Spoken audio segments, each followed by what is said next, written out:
Our sportsNOLA.com trivia question of the evening surrounds the great Dean Smith, North Carolina, won the national championship here in 1982 in the Dome, who was the most outstanding player of that Final Four. NBA, you bet. James Worthy was superb and was great in that championship game, by the way. And he got the pass from Fred Brown, said, here, you want it? You take it. I'll never forget that. I'm sitting about 15 feet away from that on the floor, and my mouth just dropped wide open. All of us were aghast. What a terrible way to end. You hated to see it decided that way. But I'll tell you another thing about Dean Smith, too, Brian. The first thing he did wasn't jump up and down and hug his players and go nuts. He went right to John Thompson and embraced him and hugged him for about a minute. He genuinely felt the hurt and consoled him, and John Thompson always appreciated that.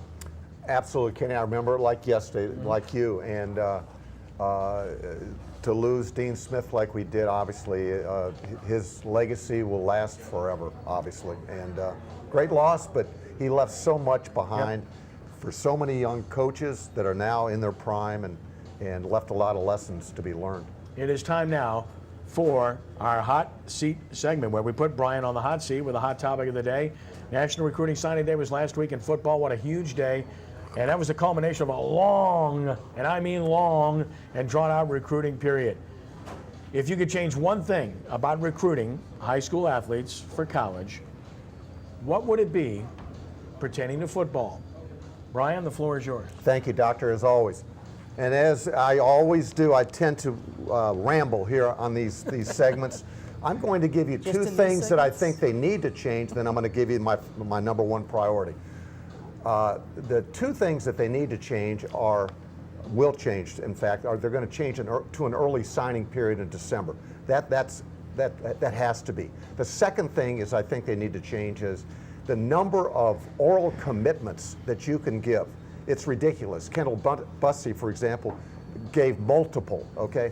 I remember Tyrone Vaughn's. I don't know how, I think Tyrone is still giving commitments 25 years later. But the one thing I think they need to change is this, is if you're going to ask a student athlete to sign a letter of commitment, all right, then the scholarship commitment from that school should wed or marry up to the number of years that letter of commitment binds the player to the school, which is 2. Right now, a school is only committed to a player for 1 year. They should make it a 2-2 situation, and that way it would be more fair. That's my thoughts. Amy? First and foremost, did you say you just ramble about this? I'm a rambling man. Sorry. Between you talking about rambling and Kenny saying he's covering things in 1982, you guys are both making yourselves seem ancient. Anyway. We are. All right. We are. That's right. Anyway, I do agree with Brian. They got to do something about putting an early signing period in place. You know, coaches spend an enormous amount of time babysitting players, literally babysitting prospects. That has to end. The second thing I think needs to go into place is there has to be, I would think, like a summer vacation. Give them about 6 weeks where everybody can cool off, if you will. You give a break to both the parents that are dealing with this, all of the people that are surrounding these kids, the coaches that are constantly having to deal with it, both on the player side and on the college side. I think that would be a very, very big thing. And let me tell you the third thing, and this is not something people mention a lot. Let kids be kids. All of this commitment that is going on of talking to middle school kids and freshmen in high school, stop it. Stop allowing that to be part of anything in the college recruiting process. Focus on the kids that will be attending these universities, you know, when they're juniors and seniors, and let that be part of the game of moving in to playing on the collegiate level. But the way that it's going now, it's getting more ridiculous every year. And I'm telling you, if I have to hear one more 7th or 8th grader that is committed to play college football, I'm going to lose it. It's absolutely ludicrous, and it needs to stop. Ricky? Yeah, and I mean, I look at it, they need to move it up because a lot of the stuff is the parents, you know, taking over. It's more of a show.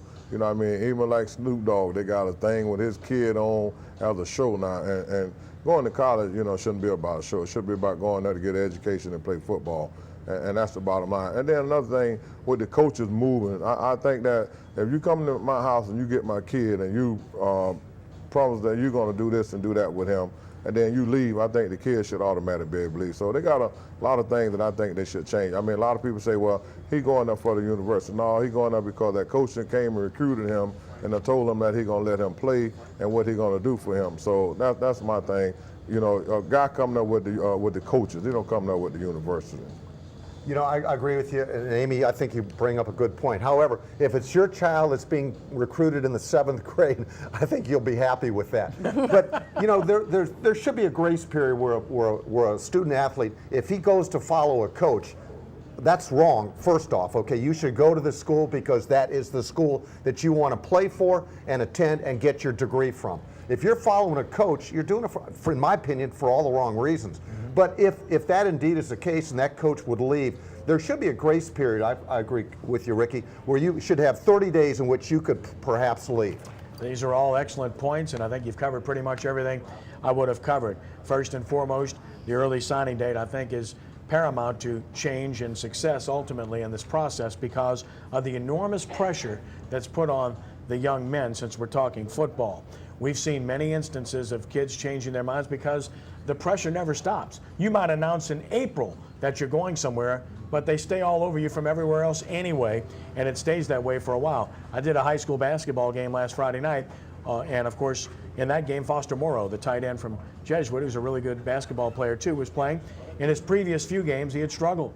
And he missed 10 free throws against St. Augustine. Against Brother Martin, the first time he struggled. This time around, he was a beast. He had 19 rebounds, 6 block shots, 11 points. Why? First, he's pretty good. Secondly, as his coach said, 1,000-pound gorilla had been lifted off of his shoulders. He had a very difficult recruiting process, didn't make up his mind until 9 o'clock on signing day, and had to call Tulane and tell them, I have to go with LSU, who had gone on him, off of him, and on him. So the pressure there. The other thing about the early signing date is it allows you to enroll early at your university, like Deion Ray has at ULL, from Helen Cox as an example. Or you say Deshaun Raymond from East Jefferson doing the same. So it goes on and on and on. George Lee of Landry Walker at Arizona State. That is an opportunity. In addition to that, you got to eliminate the outside influence. It's gotten so ridiculous. I call them recruiting pimps. They're everywhere. They prostitute the whole scenario, and you can't blame the parents or the kids. They want what's best for their kids, but you got to cut down on this outside influence from training facilities to recruiting gurus and on and on. Coaches leaving after signing day was brought up. Great point. Adam Henry just left LSU to go to the 49ers. He was responsible for 3 or 4 players coming to LSU, but they didn't make the announcement that he was leaving until after signing day. Players should be able to make a change if that happens. And last but not least, I agree with what Amy said. No commitments prior to your junior year. It's absurd to have something prior to that occurring and saying that you're going to do something when you're 14 years old. It's ridiculous.